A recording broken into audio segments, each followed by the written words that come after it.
ഇന്നുണ്ടല്ലോ ഞാനൊരു viral face പാക്കുമായിട്ടാണ് കേട്ടോ വന്നിട്ടുള്ളത്. നമ്മുടെ ഫേസിലുള്ള ടാന്, അതേപോലെ തന്നെ കയ്യിലുള്ള ടാന്, കഴുത്തിലുണ്ടാവുന്ന ഡാർക്ക്നെസ് ഒക്കെ കംപ്ലീറ്റ് ആയിട്ട് ഇൻസ്റ്റൻ്റ് ആയിട്ട് മാറ്റുന്നതാണ് പറഞ്ഞത്. അതിൻ്റെ താഴെ കമൻസിലും നല്ല റിസൾട്ട് കിട്ടിയെന്ന് പറഞ്ഞു. അപ്പോൾ അതിന് വേണ്ടി നമ്മൾ എടുക്കുന്നത് പുഴുങ്ങിയ ചെറുപയറാട്ടാ. രാവിലത്തെ ചെറുപയർ കറി ഇന്ന് കുറച്ച് കറി ഉണ്ടാക്കുന്നതിൻ്റെ മുന്നേ ഒന്ന് ഉപ്പൊന്നും ഇടാതെ പുഴുങ്ങിയിട്ട് അതൊരു സ്പൂൺ എടുത്തിട്ടുണ്ട്. ഒരു കഷ്ണം നമ്മുടെ ഉരുളക്കിഴങ്ങും പിന്നെ അരിപ്പൊടിയാണ് 1 ടീസ്പൂൺ എടുത്തിട്ടുള്ളത്. മിക്സ് ചെയ്യാൻ വേണ്ടിയിട്ട് ചൂടാക്കാത്ത പാലും കൂടി എടുത്തിട്ടുള്ളത്. ഇനി നമ്മളിത് നന്നായിട്ട് അരച്ചെടുക്കണം കേട്ടോ. ചെറുപയർ ഞാൻ ഏറ്റവും കൂടുതൽ ഉപയോഗിച്ചിട്ടുള്ളത് ഹെയർ ഗ്രോത്തിനാട്ടോ. നല്ല അടിപൊളി പാക്കാണ്. നന്നായിട്ട് മുടി വളരാൻ വേണ്ടിയിട്ട് നല്ല ഷൈനി ഹെയർ കിട്ടാൻ വേണ്ടിയിട്ടൊക്കെ സഹായിച്ചിട്ടുണ്ട്. പിന്നെ ഫേസിൽ ഞാൻ കൂടുതലും ഉഴുന്നുപരിപ്പാണ് യൂസ് ചെയ്തിട്ടുണ്ടായിരുന്നത്. പക്ഷേ ഇതിൻ്റെ റിസൾട്ട് തന്നെ സത്യം പറഞ്ഞാൽ ഞെട്ടിച്ചുട്ടാ.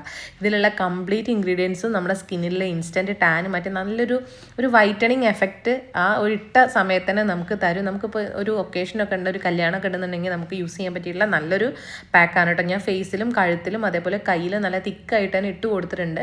ഒരു 20 മിനിറ്റ് വെച്ചാൽ മതി. അത്യാവശ്യം ഒന്ന് ഡ്രൈ ആ സമയത്ത് ഒന്ന് വെള്ളം കൊണ്ട് ഡാബ് ചെയ്ത് ഇതുപോലെ തുടച്ച് കഴിഞ്ഞാൽ കണ്ടില്ലേ നന്നായിട്ട് മാറ്റം വരും. ശരിക്കും പറഞ്ഞാൽ നമ്മളിപ്പോൾ ഇന്നൊന്ന് വെയിൽ നന്നായിട്ട് കൊണ്ടിട്ടുണ്ടെന്നുണ്ടെങ്കിൽ ഈ ഒരു പാക്ക് ഇടുകയാണെങ്കിൽ ഇന്ന് തന്നെ കംപ്ലീറ്റ് ഡാർക്ക്നെസ് മാറി കിട്ടും. അല്ലാന്നുണ്ടെങ്കിൽ ഒരു 2 തവണയെങ്കിലും ഈ ഒരു പാക്ക് യൂസ് ചെയ്യേണ്ടി വരും കേട്ടോ.